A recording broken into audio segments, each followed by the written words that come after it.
On the last episode of Neal's Running Start, I learned more here the last 2 weeks than I've learned 4 years in university. I was super concerned that I didn't have enough of a company. now you know you have it better than anybody. Well, there's been a lot of things happening. I realized that when you talk to VCs and you tell them your whole vision, it gets messy. This is Neal's Running Start. What I really like about having my own business is that it's all in my control in a way. He is a hustler. He is working day and night and he does not stop. Some people say, isn't that very risky to be your own, to have our own business? And then I say, well, what happens if your boss wakes up in the morning and he sees you in the elevator and he doesn't like your face and he says, you know, you're fired. You might see him up at like 5 o'clock in the morning and then somehow keeps this same excitement level throughout the whole day. It's amazing to see. I'm super boring for all these guys, you know, because I don't drink. I eat broccoli in the morning. Odin, are you having your breakfast right now? Yeah, broccoli addicted. Odie still likes to party, so don't don't pretend that he doesn't. And he's also a dance machine. The guy's got moves. In the meantime, I think I've built great friendships with everybody, you know, and friendships that will probably last forever. To be honest, I don't think I could do anything else but be an entrepreneur. I love the ability that there is, or the adventure of it, and that there's really no ceiling. The ceiling's up to me. She's an amazing person. She's been driving the business better than the rest of us. She's a huge go-getter, you know, and I think she has a lot of potential to really build a great business. I've been at this for, you know, over 10 years and I haven't given up and I keep going, and it's hard and it's the longest marathon, and according to my Excel sheet I should be a billionaire by now, but I think for me it just means having that ability to keep going even when it's tough. So one of the things that I learned from Neal is that to take every opportunity, every person with open mind. We have partied a lot during this month, and we have shared a lot of stuff. And I'm sure you have a couple of videos.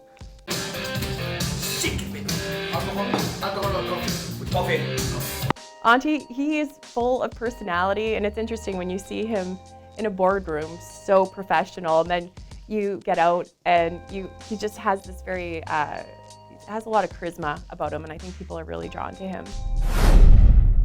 After leaving the army, I had a little bit of an issue getting back into what it means to be normal society. What I realized is that after university, the best thing was to open something on my own. And I always loved to start something and actually to have a purpose in life. He has this real belief system. Like he has like unwavering confidence about what he's doing. And I think that's really impressive. And he's so funny.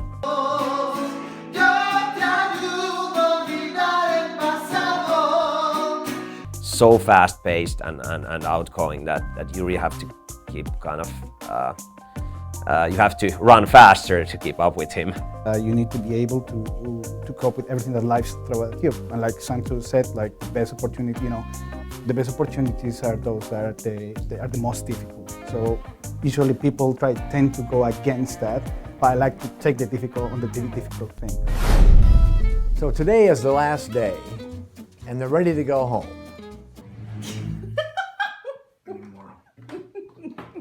Really ready to go home. And now we're going to see how their presentations have changed since day one. Great. Well, thank you everybody for taking time today. My name is Neal Aldens. I'm co-founder, CEO of Increase Online. 3 years ago, I started with my brother monetizing different sites. We had about 50 million unique visitors on our portals, monetized around 1 billion ads a month. It was always difficult to come up with a price. So what are we going to charge Coca-Cola for this position? That has been the product that we've been developing so far. Data-driven pricing for publishers. Odie is the guy, or has been the guy during these 4 weeks, that goes into meetings, writes 4 pages of notes every 20 minutes. He's like filled, I think, 3 notepads or something like that, which is really impressive. Then goes home and immediately starts trying to apply that. Currently, there are more than 50,000 publishers who cannot price their inventory based on data. Basically, what we want to do is we want to raise $2 million. We want to raise $2 million to scale this further up. We believe that we can bring it to 700K monthly recurring by the end of 2018. I think Odie's naturally a very good salesman and a good presenter. The thing for him is not overselling what they've actually got though, not trying to pretend they're a lot more complete than they actually are, and I think he managed to sort that out, and in his final pitch he wasn't mentioning the service business at all as a kind of crutch that he was initially. He was able to just present the product. Hi everybody, I'm Katherine. I am the CEO and founder of Coconut Calendar. And at Coconut Calendar, what we do is enterprise appointment management. There's always 2 parts to appointment scheduling. One is the actual customer booking an appointment online. But the part that's really complicated and where we excel is actually the management behind the scenes. There's a lot of logistics, and that's what makes us really strong in our industry. That's also why clients like Rogers, who's the largest telco in all of Canada, has chosen Coconut Calendar. Not only that, but we also have the 2nd largest telco in Canada. So this is giving you a good idea of how big the opportunity is with Coconut Calendar. She had a strong business coming in, but what she's really done is taken advantage of the opportunity that's been given to her to come to Silicon Valley, hanging out with mentors like Neal, etc., just absorbing like a sponge the different advice. Today we have 9 leading brands in the enterprise world. We've done that with 0 investment. You know, she's increased her confidence, she's learned more about what an investor does and the role that they play, and now she's actually decided that yes, she can go out and raise money, she just has to do a good job selecting an investor that's going to be part of her team, going to join the team and work with her to build a company. So we're very lean, we're resourceful, and we get stuff done. When she came into this program, she was making it up as she went along up there in Saskatoon, doing a terrific job with what she had. But she was completely untainted by Silicon Valley. And that was a revelation. I didn't think it existed anymore. That the entrepreneur is just hardworking and forthright with customers, with employees, with potential investors. And for me, I just wanted her to just do that. Just be yourself. Just go. Go sell. It's gonna work. Don't worry about it. Go, go, go. And I appreciate you coming here today to listen to my story. And I really want to take the time to sit down, discuss how we can get this elevated, and have you be a part of my company. Thank you. Katherine, that was very good. This can really scale because it's already starting to scale. This could be a killer deal. Just ask for the money. All right. I love that. I can do that. My name is Antti Rikkinen. I'm the COO and co-founder of Zero Keyboard. Zero Keyboard is a mobile solution for sales reps to keep their Salesforce.com up to date without typing wherever they are. His pitch changed from this dense text thing to the simplest graphic pitch, and it works. I'm also a sales guy, and there's one thing that I hate the most, and that's reporting and filling in the CRM. It's real pain in the ass. I hate it. The beginning of this program, I think Antti's pitch, I remember saying this as well, I think was the weakest, it was the shakiest. It was quite hard to follow and it was quite long. And after spending 4 weeks with Antti, you really get to know him as a person. You realise he's really, really fun, he's super interesting, he's incredibly passionate about what he's doing, and we've really seen an improvement in the way he talks about his company. But it's not only me. There's millions of sales guys all over the world with exactly the same problem. And we have solved that. That's great. With Zero Keyboard, we changed how enterprise software is used. CRMs are typically data banks with form structure, and we're going to change that with our workflow-based model. We were hoping that coming in Antti at the start, if he improved and did some changes in the pitch, then he'd had a strong startup. And so it was good to see that he was receptive to that advice, and the final pitch much less kind of text heavy, more visual, and you could actually get a feeling for how his app could be used. And that's it. Then they will get a memo, they will save it, and it's in the Salesforce. This will take, depending on the user, 5 to 30 seconds per each lead. We have over 300 organizations at the moment using Zero Keyboard, and with our 29 per user per month structure, this gives us a market opportunity of $1.7 billion. What are you guys still working for? For that big complex. Yeah. Great. First of all, I want to say thank you, Red, for the opportunity. I can see that my vision has changed during these last 3 weeks. And something that I have applied for my company, for this presentation in particular, it's that the vision is different. We're not selling backwards, we're looking into the future of what the future of energy is. So believe it or not, ladies and gentlemen, that was me back in the Special Forces in South America.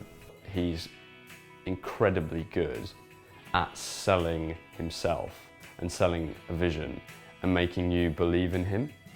And that really is something that entrepreneurs have to be good at. Ladies and gentlemen, my name is Mario Aguilera, and I'm the CEO and founder of TestPack. With 7 visionaries, we're addressing and trying to fix the biggest issue in modern technology today, which is mobile energy. So what we have done is to create a mobile solar panel that you can take with you, a mobile battery bank that can be charged from the solar panel, and we have wrapped it all up in different experiences so you can take it with you, but from a different perspective, with style. I think Mario, even though his pitch didn't necessarily evolve in the way that maybe we might have hoped, lots of times as an entrepreneur you will get a lot of different advice from lots of different sources. Everyone loves giving advice, but you've kind of got to be the one to filter that. At the end of the day, if you're not on board with it, then there's no point in doing things to appease other people. At the moment, we're raising 3 million seed investment in order to expand our operations from Europe to the United States. And we believe that within 12 months, with that seed investment, we can create 12 million within 24 months. The biggest worry I have when you begin the presentation, where's the application that's going to be much more of a mass market product for the average city folk consumer in a big city or a big country or whatever it may be. Yeah. So if you can kind of get through where our first app is or what the first market is quickly to the bigger one. He's got to find simpler, faster, easier ways to revenue right now. And hopefully he will get that discipline and religion and pick the right delivery vehicle, whether it's a backpack or whatever, helmet, for his product and really go for it.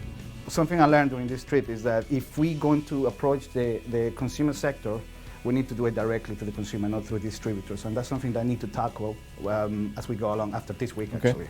He's incredibly motivated to do it. And what we've seen with Mario is that when he puts his mind to something, nothing is going to stop him. When Odie came and he gave his first presentation, it was obvious to us that he didn't really have a business. He's very direct. You know, there's no bullshit around. It's just, this is how it is. This is how the situation, what it looks like right now, and this is how you can overcome it. He had a little service business, but he pitched it like he had a product business. And he didn't have it. We dug into that quickly and said, hey, Odie, you got to make a pivot here from where you are today to a real product. But then at the same time, he will never leave you with a bad feeling. So he has some major challenges, but I think he's up for it. Now he has to go prove it to us by execution. So Odie called me when I was on the train in London. Said, I've got to talk to you. We have a new product and people really like it. And we're super excited. And we've got 50 leads and tell us what you think. And so he's fired up, excited, on his way with this new path that they're taking. And it's just, it's a typical part of the journey. So Katherine's biggest problem when she came was she wasn't thinking big enough. She did have a product, she did have some Canadian customers, and we kind of tasked her to be, hey, you have a real product here and a real company. Now you got to think a lot bigger than you are.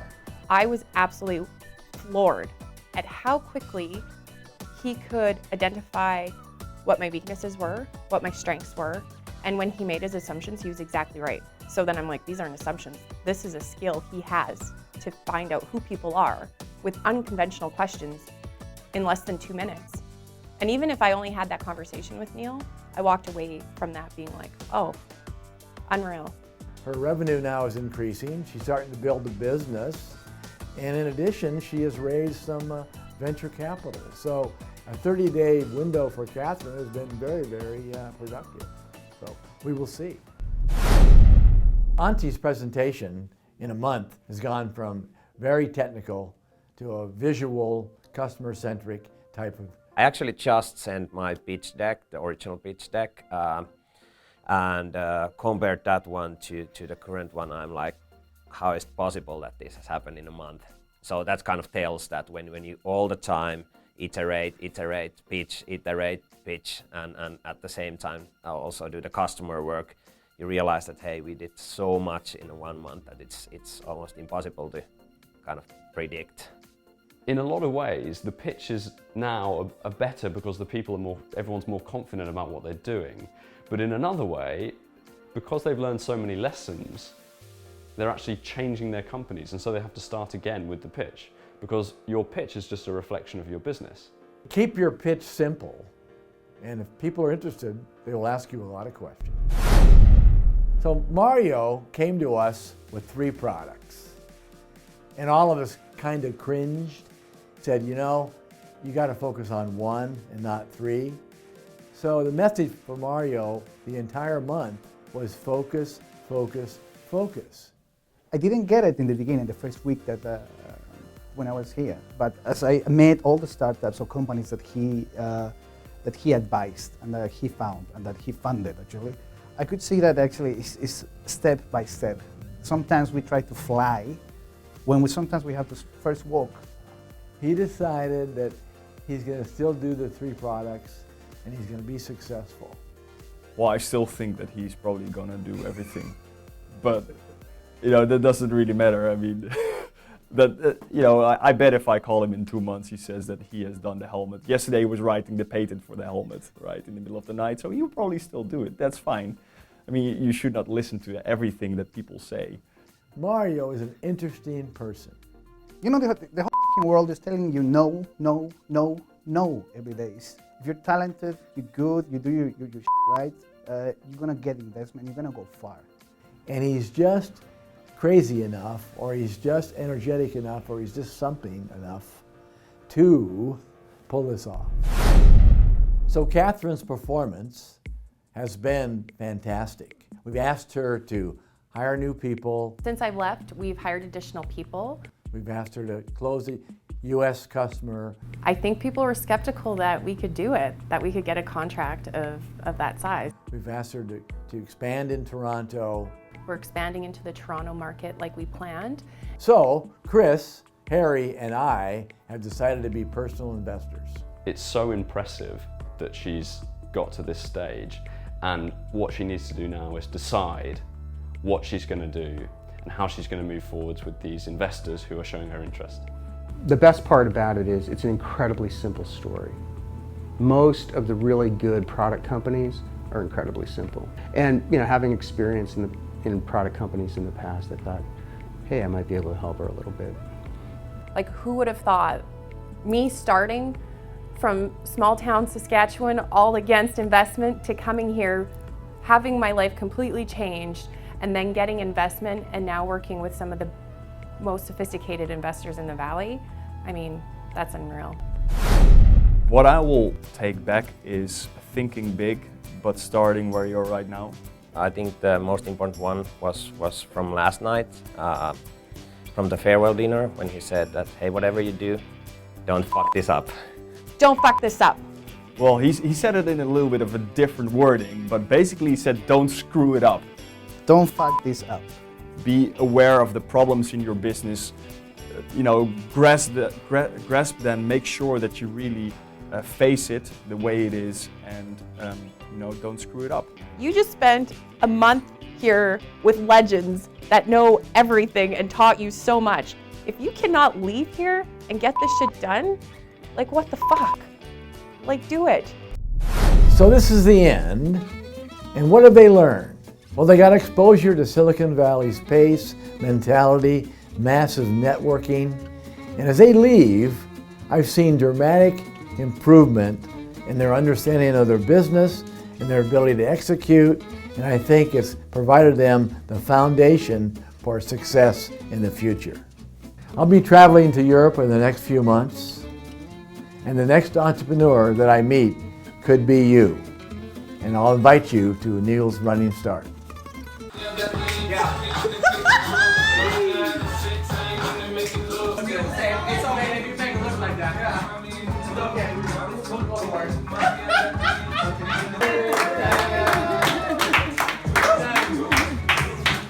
Baby. And for the next batch, hey, this is a message to the next batch. To the next batch, you need to be awesome. Yeah. The bar is high. Big job to do. Yes. They'll never get this high. Yeah.